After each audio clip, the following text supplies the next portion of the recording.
Hi hello నమస్తే welcome to my channel Anu queen. మీకు ఈ వీడియో నచ్చితే లైక్ చేసి షేర్ చేసి సబ్స్క్రైబ్ చేయండి.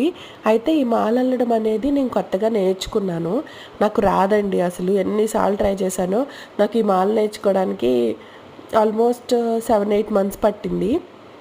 అయితే ఏంటంటే నాకు మా మమ్మీ మా అక్క అల్లుతుండేటప్పుడు నాకు కూడా వస్తే బాగుండు, నాకు కూడా అనిపించేది.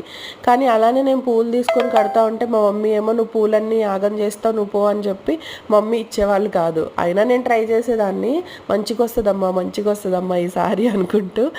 కానీ మాల కంప్లీట్ అయ్యి ఇలా నుంచోబెట్టగానే అన్ని పూలు విడిపోయాయి, దూరం దూరం అయిపోయాయి అనమాట. కాకపోతే ఇక్కడ ఒక ట్రిక్ ఉంటుంది, మీకు కావాలంటే నేను వీడియో చేస్తాను, చాలా ఈజీగా అయిపోతుంది. మీకు నచ్చితే ఒకసారి కామెంట్ చేయండి, నేను ఎలా కట్టానో చూపిస్తాను మీకు వీడియోలో. అయితే ఏంటంటే నేను ఈ వీడియో తీస్తున్నానని కొన్ని విడిపూలు ఉంటే మా హస్బెండ్ పైనుంచి చేస్తున్నారు ఫన్నీగా. Okay, thank you, bye.